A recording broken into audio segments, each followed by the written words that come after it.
al plano internacional, Iván, porque se confirma lo que ya se sabía, que es la salida del Reino Unido de la Unión Europea, el famoso Brexit que empieza a consumarse. Estamos en comunicación con una periodista que nos va a ampliar un poco la situación que se está atravesando en estos momentos. Se trata de Valeria Perazo, argentina, de la BBC. Valeria, ¿cómo te va? Buenas tardes.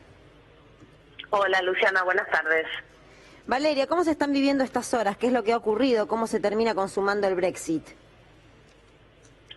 Bueno, fue un día extraño hoy aquí porque todos sabíamos que esto iba a ocurrir, pero demoró más de lo que se había previsto, al menos de lo que había previsto el gobierno en un primer momento, y creo que muchos de quienes votaron en contra de esta salida todavía guardaban en algún lugar la esperanza de que no fuera a concretarse, pero lo que pasó hoy no fue más que una formalización de algo que ya se sabía que iba a ocurrir y que además había sido confirmado este mismo mes cuando el Parlamento dio el visto bueno a lo que luego ejecutaría Theresa May mediante esta carta que ayer vimos en todos los medios que aparecía en su oficina firmándola y que hoy efectivamente fue entregada por Tim Barrow, que es el embajador británico ante la Unión Europea, al presidente del Consejo Europeo, su interlocutor del otro lado del canal, en el continente, que fue Donald Tusk, el presidente del Consejo Europeo.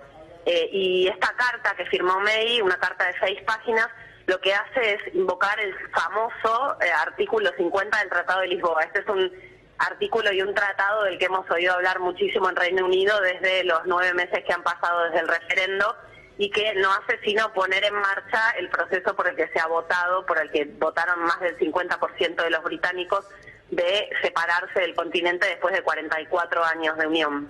Valeria, hoy el diario La Nación escribía algo que me parecía interesante como concepto, decía que esta salida pondrá a prueba la solidez de las costuras europeas, pero también de las británicas. ¿Ese debate está en el Reino Unido o es, digamos, es una discusión que se da fronteras afuera? No, ese debate está en el Reino Unido y ha marcado la política de los últimos meses. Justamente hoy hablábamos entre colegas de cómo va probablemente a marcar la política también por los años por venir, ¿no? Porque ahora empiezan 2 años de negociaciones muy complejas, que van a ser 2 años en el mejor de los escenarios, ¿no? El único antecedente que existe de una salida de la Unión Europea es el de Groenlandia. No ha habido un país, digamos, que haya intentado esta salida. El único caso es el de Groenlandia, que es un territorio asociado a Dinamarca de 65.000 personas y que tardaron 3 años en lograr su negociación cuando quisieron abrirse allá por 1982. Imagínense eso multiplicado por los 65 millones de Reino Unido, que además es la segunda economía más importante del bloque detrás de Alemania. Entonces, en realidad lo que se está dando es un paso al vacío total del que nadie sabe realmente cómo se va a salir. Y esto ha teñido la política interna de una manera muy notoria, ha generado divisiones dentro del Partido Conservador mismo, donde muchos de quienes hoy son los que van a ejecutar el Brexit en su momento hicieron campaña por quedarse, entre ellos la misma primera ministra, y donde, por supuesto, los diputados, los parlamentarios de la oposición tienen que ahora hacer una labor de contralor de todo lo que se vaya a decidir en las negociaciones, y no va a ser una tarea en absoluto fácil, ¿no? Hay muchísimas cosas por discutir, es una dimensión, cualquiera de las cifras alrededor de todo lo que hay que hacer es realmente apabullante. Por ejemplo, tienen que cambiar todas las leyes reguladas por Europa, las tienen que reemplazar por leyes británicas en un plazo de 2 años, y estas son leyes que regulan absolutamente todo, desde la calidad del agua hasta cómo las condiciones de seguridad de las almohadas para que no sean inflamables. O sea, la cantidad de normas que Gran Bretaña tiene consensuadas en los mecanismos de la Unión Europea de más de 4 décadas, ahora tienen que ser reemplazadas por leyes propias. Ya solo pensar en esa parte del proceso es bastante impactante, y luego a eso hay que sumarle, por supuesto, todas las negociaciones sobre cuestiones claves, como son, por ejemplo, el comercio, probablemente la que más desvela en este momento al gobierno, y luego todas las cuestiones que tienen que ver con migración y cruce libre de fronteras, que Europa garantiza y que Inglaterra ya no va a seguir garantizando al salirse del bloque, ¿no? Valeria, puntualmente hoy, ¿qué repercusiones existieron en los medios europeos que no están directamente relacionados con Inglaterra? ¿Qué decían de este Brexit? Creo que está bastante dividido, digamos, Europa, tanto a través de los funcionarios de Bruselas como a través de sus medios, ha dado a entender que no es algo que celebren, que no es un día feliz y que no les parece que esto vaya a llevar a buen puerto. Dentro de Inglaterra, por supuesto, existe una división clara entre los medios que han apoyado el Brexit desde el principio, los medios más conservadores y tradicionales, y la mayoría, diría, de los medios que han hecho una campaña abierta en contra de este proceso. Hace apenas unos días el Guardian, que es un periódico muy respetado aquí, de muy buen periodismo, digamos, y una mirada bastante progresista, sacó un editorial durísimo en el que decía básicamente que lo que estaban haciendo era un error histórico del que no iba a haber reparación posible.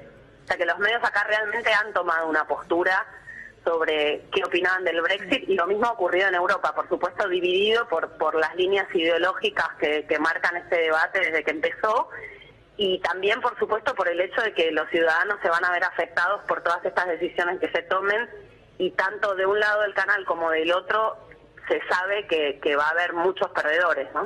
Valeria, esas críticas de The Guardian y de algunos otros medios que vos mencionabas, ¿dónde se paran? ¿Cuál es el cuerpo que toman? ¿A partir de qué? ¿Cuál es el temor de este Brexit? Creo que el primer temor es una especie de paraguas gigante, que es el hecho de que no existen antecedentes de ese proceso. Entonces hay un montón de cuestiones que nadie sabe muy bien cómo se van a dirimir, ni siquiera quienes lo van a ejecutar, ¿no? Esto, como decía antes, es un proceso que nunca ha ocurrido. El segundo gran temor es la complejidad de todo este proceso, tanto desde el punto de vista legal como de todas las cuestiones que están involucradas, y esto va desde, no sé, por ejemplo, el retiro de fondos que tiene que hacerse, de fondos que vinieron de la Unión Europea a Reino Unido para que lo usaran, por ejemplo, los agricultores a modo de subsidio, y que no se usaron y que ahora, no sé, llegaron a gastar y que ahora tienen que ser devueltos. O todas las cuestiones que tienen que ver con la legislación sobre medicamentos, las cuestiones del acceso sanitario que los países europeos comparten y que permite que un ciudadano de cualquier país tenga derecho a la salud gratuita en otro país de la Unión. El derecho de pescadores a pescar en aguas que no son de Reino Unido, como por ejemplo toda la zona del Mar del Norte.